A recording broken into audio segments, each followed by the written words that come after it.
It's no secret to the majority of the Destiny player base that the Lightfall expansion fell flat.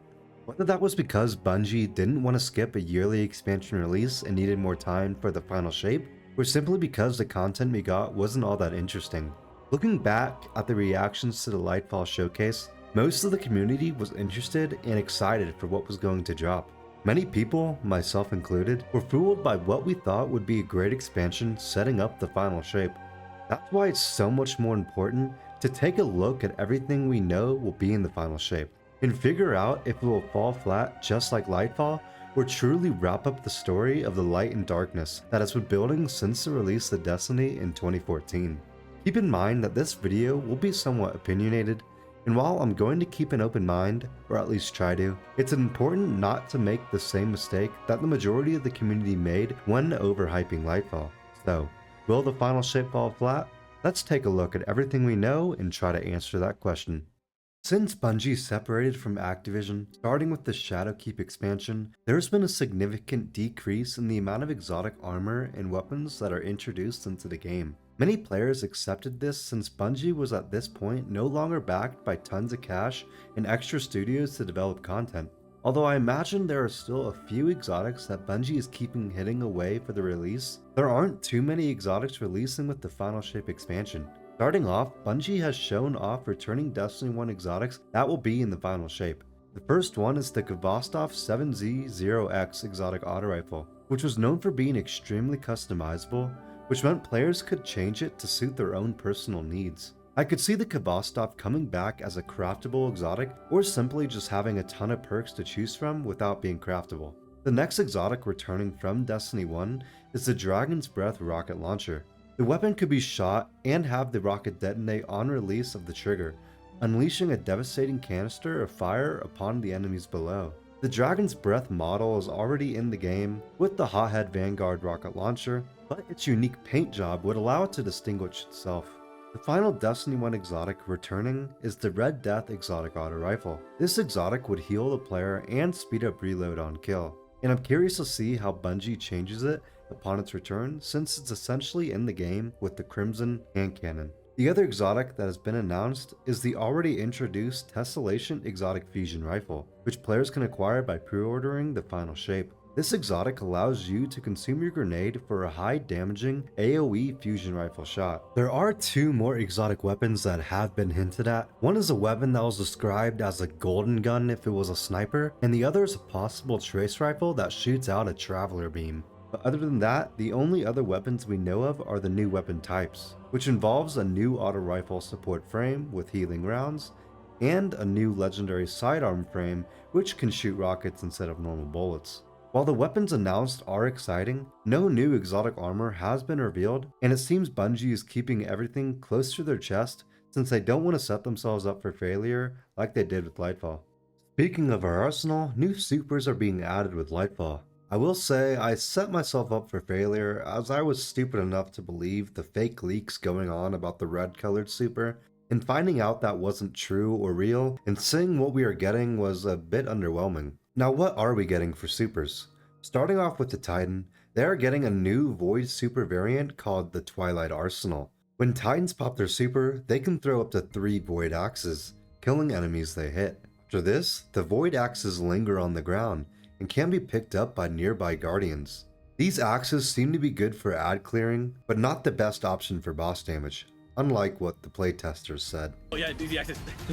Axis, chop him up! Get him! Oh, this is actually good damage.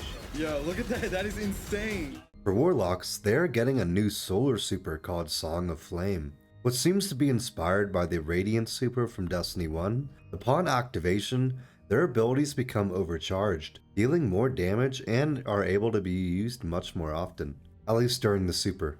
Warlock's solar weapons also gain a buff along with dealing Scorch. The last small note is that solar Warlocks are gaining their own soul buddy, called the Solar Soul, much like the Void and Arc Souls that have been introduced. Hunters are getting a new Arc super called the Storm's Edge. When you activate your super, you summon an Arc Dagger, which can be thrown and teleported to deal massive damage. You can teleport and deal damage up to 3 times, so once again it seems like Hunters will be getting another super great for boss damage, but that remains to be seen. So where will we be able to use these new weapons and supers? Well, let's first talk about what we know for the story of the Final Shape. Keep in mind that quite a bit of this video going forward will delve into Final Shape spoilers, so I would click off now if you don't want anything spoiled. As I mentioned in the beginning, one of the most agreed upon reasons for Lightfall being terrible was the story.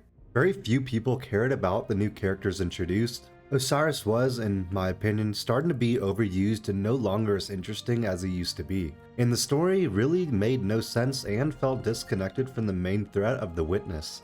I believe that the Final Shape story will automatically be a step up from Lightfall since it's acting as a true finale and not just a setup for the finale like Lightfall was. While we don't know all the details, the Guardians will find a way to get inside the Traveler to find and destroy the Witness. Once inside, players will be introduced to the Pale Heart, the new public destination for the Final Shape. This destination is born of the Traveler's light, but has also been corrupted by the Witness's darkness. We still don't know who the final boss of the campaign will be, and I thought for a while it would be Zevia Wrath, but this season's story has made it seem that she will be saved for another season.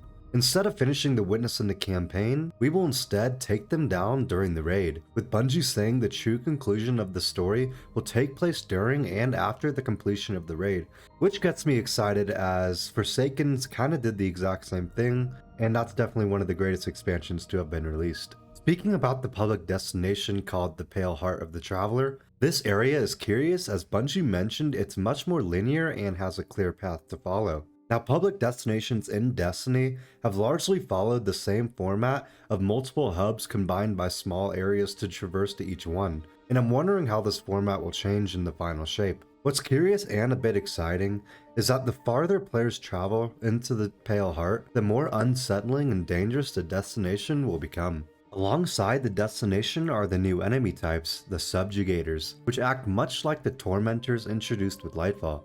These Subjugators are new elite enemies that can use stasis effects and strand effects to inflict damage. Expansions in Destiny, at least in my opinion, have felt tied down and locked into a few select elements that don't really change. Since I saw the message from Bungie's GDC conference about not over-delivering, I can't help but notice that every expansion doesn't try to give the player anything more than the last expansion. Just look at Witch Queen and Lightfall. Each had a public destination with a few activities and a vendor to level up, an 8-mission campaign, which is also going to be the same with the Final Shape, a raid, and new elite enemy type. What really set those expansions apart was the storytelling, and in Witch Queen a few extra exotics and the introduction of glaives. It doesn't seem that Bungie will be changing this model for the Final Shape. Perhaps the destinations will flow differently and have more unique activities to play, but we have no idea if it will be any smaller or bigger than what we have previously received.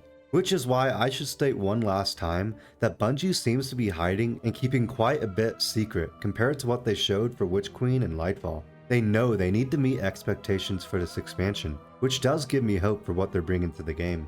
Normally, what helps the community sentiment towards expansions are the seasons that follow, with all the expansions since Shadowkeep releasing alongside a season. This will change with the Final Shape, since the seasonal motto will be changing to something called episodes. Starting about a month after the Final Shape goes live, the first of 3 episodes will be released, with the first episode seeming to be about the Vex, the next one being about the Scorn, and the final one, which is speculated to be about Zevia Wrath and the Hive, possibly setting up the next expansion after Final Shape, if there even is one. It's clear that these are essentially shortened and fewer seasons, so that Bungie can focus on their upcoming games like Marathon, which also means players probably won't be seeing a final reprise raid for Wrath of the Machine. Rather, there will be 2 dungeons introduced through the 3 episodes.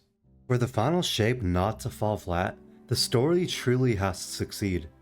I have no reason to think it won't. They have set themselves up perfectly to make one of the greatest conclusions in Destiny history. They're bringing back Cade 6 in some capacity, and almost everyone's favorite characters are going to have some role in the story. So it seems they're set there for giving the player a reason to care. The areas where I do see the expansion facing issues is simply what the endgame will look like after everything, including the raid, has been released. For some players, a raid is all they need to be attached to an expansion, if it's good enough, but core content has been in a sorry state. It will remain to be seen if the PvP team being added will fix up some of the issues with PvP before the Final Shape launches, and hopefully there will be more than 1 or 2 strikes added. What Witch Queen did so well and Lightfall didn't is add in more aspirational content such as crafting weapons and simply more exotics and exotic quests to play and obtain. If the final shape can succeed in making the weapons and armor exciting to go after, then that will keep the player base happy and content until the first episode releases in March. If the Pale Heart succeeds in giving players a great destination on the scale and depth of the Dreadnought and Dreaming City, then the final shape will stand out as a great expansion. Players were also disappointed when they found out there wasn't a new enemy race controlling the pyramid ships, and instead this entire time it was the Witness controlling everything. And new subjugators really need to stand out compared to how the Tormentors really felt like just another boss type. So to answer the question honestly, I believe the final shape will succeed in telling a strong narrative story that will keep it from falling flat. And there is still plenty that can be done to set up the new threat after the Witness has been taken down in the raid. Hope you enjoyed the video. I was trying to mention both the pros and cons of what we have seen and comparing it to a good expansion, the Witch Queen, and a bad expansion, Lightfall. I'm worried about the lack of exotics and armor that has been announced, but I'm sort of brushing it aside as something that just hasn't been announced yet. I mentioned it countless times in the video, I just think they're keeping things hidden until they get closer to the release date. I also wanted to leave the video on a happier note that I do think the final shape will succeed, largely because I can't see the story being bad. I'm pretty excited for it. I also feel pretty good about the raid since what they did for Crota's End Reprisal has my expectations set high. However, core activities have hardly improved upon the years, and I'm hoping they freshen them up around the time for Final Shape's release. If you enjoyed this video, don't forget to like and subscribe. My twin brother and I will begin streaming somewhat consistently starting this week, although I probably will be the only one streaming in the beginning, so if you want to check it out, I have the link in the description down below. Have a good day.